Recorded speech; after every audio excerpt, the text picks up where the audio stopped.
Continuando as aulas de Construção e Análise de Algoritmos do MDCC, da Universidade Federal do Ceará, MDCC é mestrado e doutorado em Ciência da Computação, vamos ver hoje o problema de caminhos mais curtos de um vértice para todos os demais. É a seção 24.3 do livro Algoritmos do Cormen. Uma observação importante que eu queria fazer é que essa aula vai ser sobre o algoritmo de Dijkstra, o menor caminho de um vértice dado para os demais. Qual é a instância dele? É um grafo direcionado com pesos não negativos nas arestas. O algoritmo de Dijkstra só serve se for assim. O grafo direcionado tem pesos nas arestas e não pode ser negativo, né? Esse algoritmo eu vou mostrar para vocês que é muito semelhante ao algoritmo de Prim, que é o problema da árvore geradora mínima, é um problema completamente diferente, mas o algoritmo é muito parecido. A entrada do algoritmo de Prim é um grafo não direcionado, ao contrário do algoritmo de Dijkstra, que é um grafo direcionado, e no caso do algoritmo de Prim, ele permite pesos positivos, negativos ou nulos nas arestas, mas o algoritmo de Dijkstra não, só pesos não negativos. Eu estou fazendo essa observação que eu vou falar muito que o algoritmo de Dijkstra é muito parecido com o de Prim, mas são para problemas bem diferentes e entradas bem diferentes. Aqui é grafo direcionado, o Prim é não direcionado, aqui é peso só não negativo, o Prim é positivo ou negativo, e além do problema ser totalmente diferente. Aqui é a árvore geradora mínima no Prim, e o que nós queremos, o algoritmo de Dijkstra, o menor caminho de um vértice dado para os demais, tá bom? Então, fazendo esse esclarecimento, vamos lá. Ok, recebemos um grafo G igual a VE, é o conjunto de vértices, o conjunto de arestas.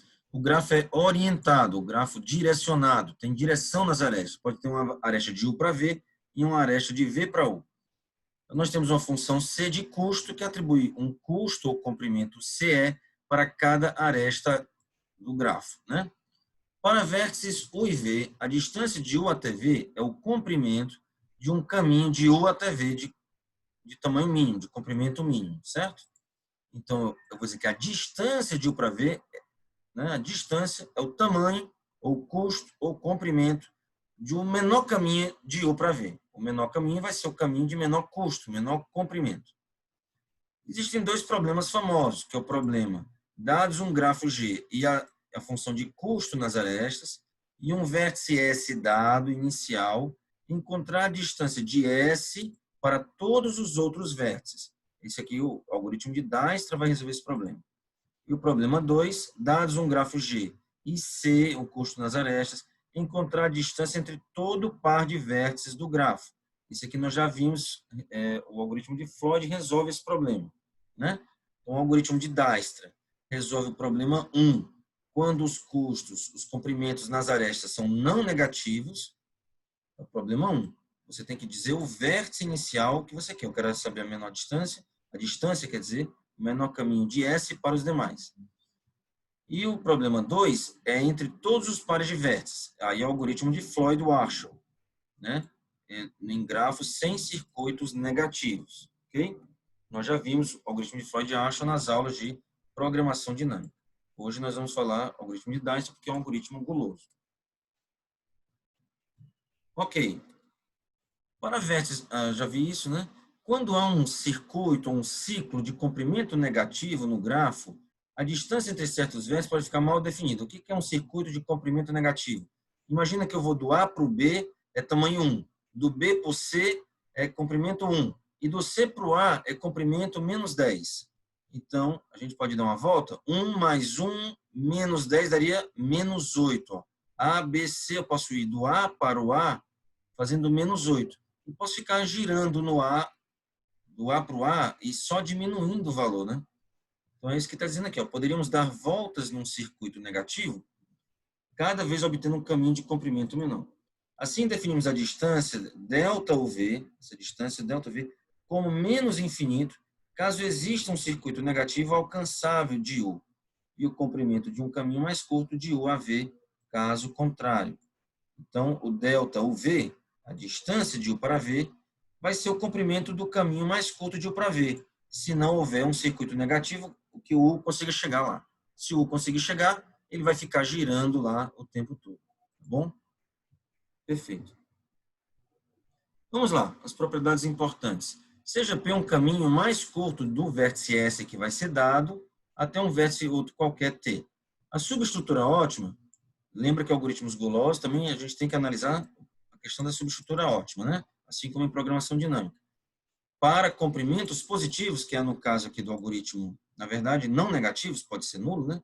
Para comprimentos positivos, ou, na verdade, desculpa, não negativos, pode ser nulo, que é o caso do algoritmo de dados que a gente tem, subcaminhos de P, que é um caminho mínimo, são caminhos mais curtos também, tá? Isso não vale se houver uma aresta com comprimento negativo no grafo. Ache um contra-exemplo. Na verdade, continua havendo com arestas negativas se não houver ciclo negativo. A frase aqui não está certa, mas tem que deixar mais claro que, no caso de haver ciclo negativo. O Floyd-Warshall usa essa ideia da subestrutura ótima, mesmo que haja algum comprimento negativo, mas o que não pode ter é ciclo negativo, de custo negativo, comprimento negativo. E aqui um exemplinho, né? Aqui está um desenho ruim, mas aqui tem um ciclo negativo. Ó. Aqui, ó, de B para C é menos 10 e de C para B é 5. Então, menos 10 com 5 fica menos 5 aqui, um ciclo negativo. Tá? Então, aqui eu poderia ter uma coisa estranha, né? Ó, de 11, de A para B, de B para C, seria menos 1.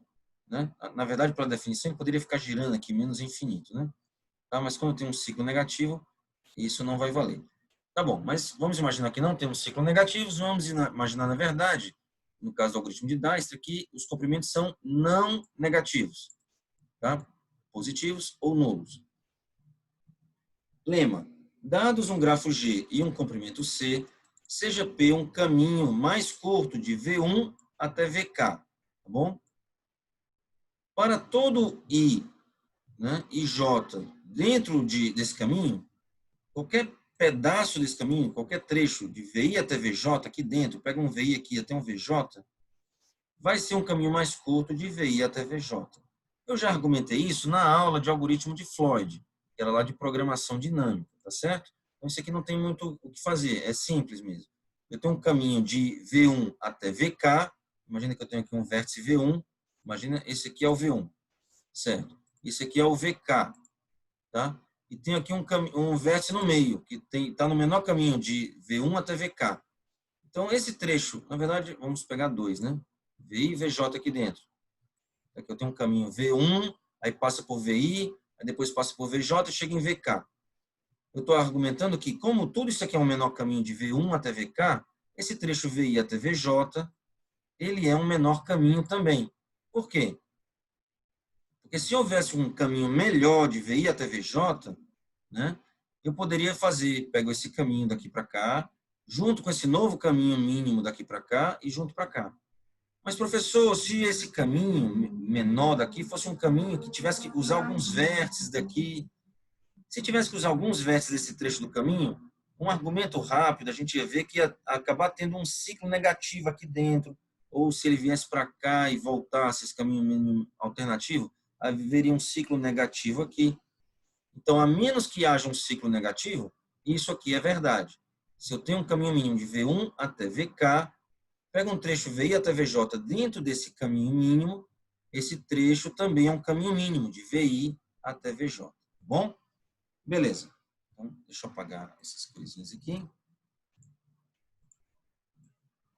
Vamos continuar.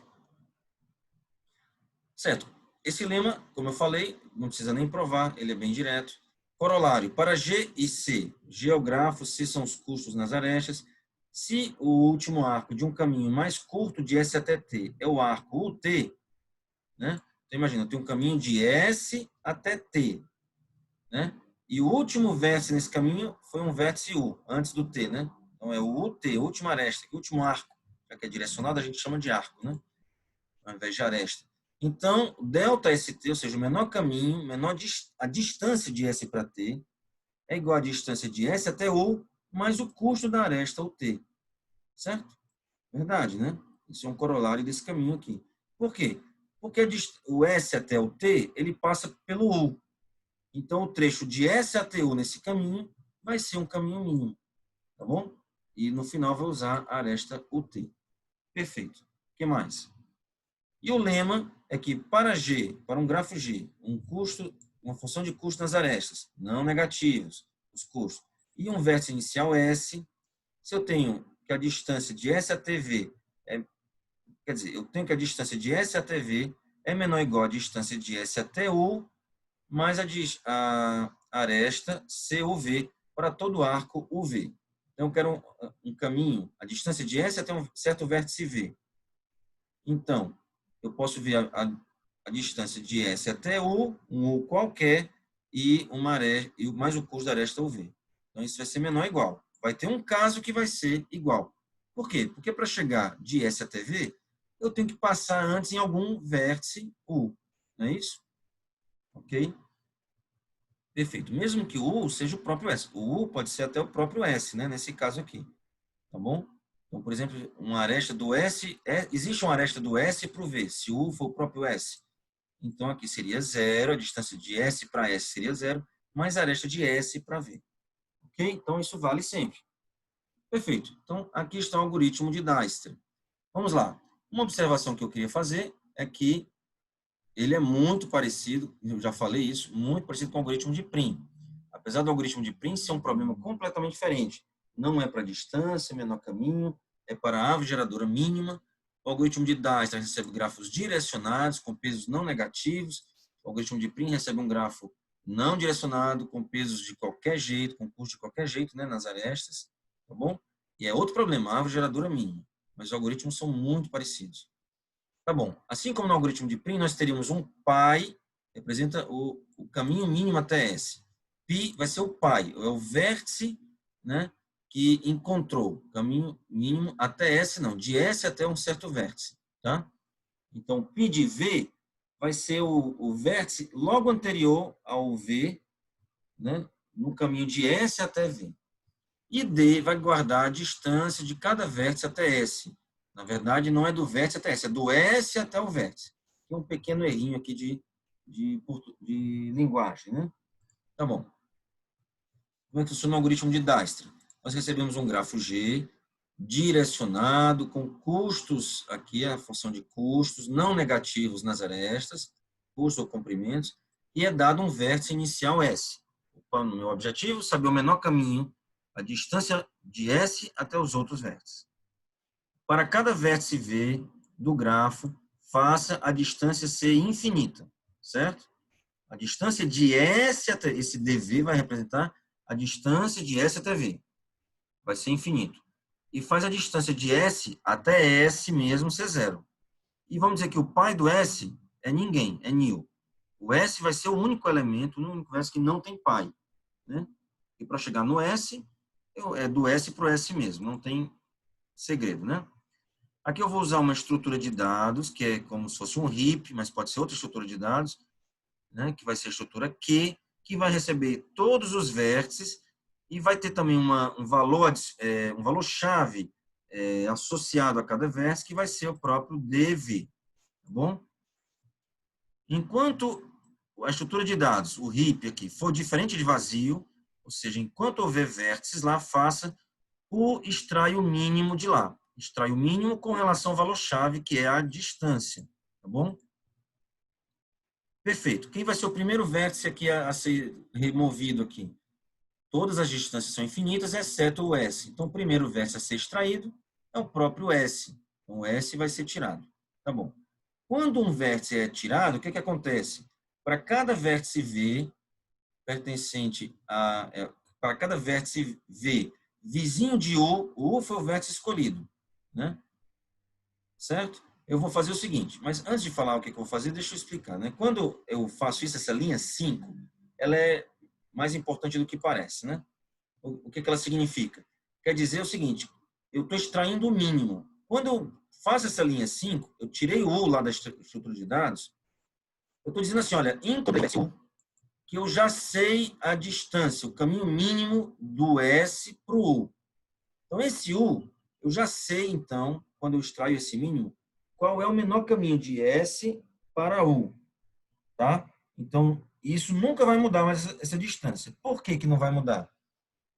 Então, vamos aqui um argumento. Uma vez que U, nesse caso aqui do extraio mínimo, é o vértice mais perto de S, S para U, né? O vértice mais perto a partir de S, nesse instante aqui da linha 5, nós sabemos que DU é a distância de fato de S para U.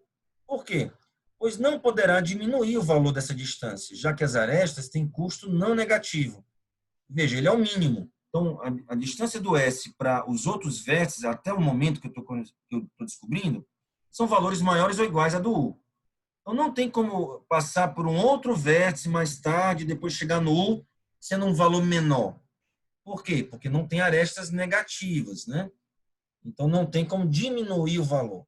Então, já que do S para o U, esse é o menor valor, o DU, então, descobrimos a distância de fato de S até U, que é esse DU aqui que acabou de ser descoberto. Tá bom? Para os outros vértices, ainda pode ser que seja menor, porque eu poderia passar pelo U e dar uma volta em algum lugar com arestas bem curtinhas e chegar nos outros vértices. Tá bom? Ok. Uma vez que nós descobrimos aqui na linha 5, que fixamos aqui o U, opa, esse vértice U já foi encontrado, né? Um vértice já, nunca mais eu vou mexer nisso, já sei que a distância do S para o U é o valor DU. Uma vez que isso está fixado, agora a gente pode atualizar a distância do S para os outros vértices a partir do U. Opa, achei um vértice, a distância de um vértice do S para o U. Então, agora vamos ver e do S para um vizinho do U. Olha, do U para esse vizinho tem tanto, para esse vizinho tem tanto. Então, a gente vai somando aí. Tá? Então, para cada vizinho do U, é um vértice que eu achei mais perto do S, faça. Se esse vértice vizinho do U ainda estiver na pilha, pilha não, perdão, no heap, né, na estrutura de dados, isso quer dizer que é um vértice que ainda não foi encontrado. Né? Eu ainda estou querendo calcular a distância mínima do S para esse vértice V, porque ele está na estrutura de dados. Se ele tivesse fora, eu já teria encontrado. Né?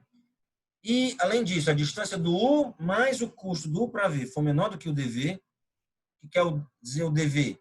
É a distância que eu atualmente estou calculando do S para o V.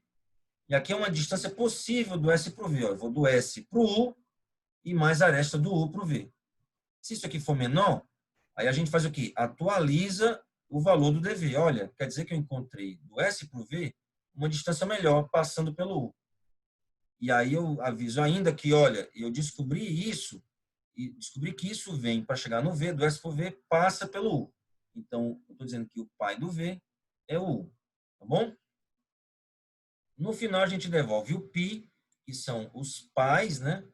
Que está dizendo quem é o último vértice por quem está passando, né? Para chegar do S no vértice U, vértice V, né? Para chegar do S no V, passei pelo U.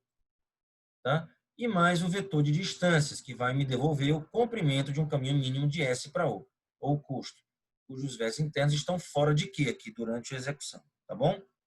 Uma observação interessante é que a única diferença do algoritmo de Dijkstra para o algoritmo de Prim está em amarelo. É só isso daqui, só esse trecho, DU mais e DU mais. Se você observar, nessa parte, na linha 7 lá do algoritmo de Prim, vai ter um CUV menor do que DV. Só que lá não era a letra D, era key, né, chave, ao invés de D. Mas acaba sendo um vetor também. Tá? Então, basicamente, a única diferença de implementação do algoritmo de Dijkstra para o algoritmo de Prim é só esse DU mais aqui e DU mais aqui.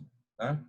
Mas lembrando que o algoritmo de Prim não tem nada a ver com distância, nem caminho mínimo. É um problema, resolve um problema completamente diferente. O problema da árvore geradora mínima. Inclusive, a entrada do algoritmo de Prim não é grafo direcionado, é grafo não direcionado, e ele pode ter custos negativos lá no Prim. Tá?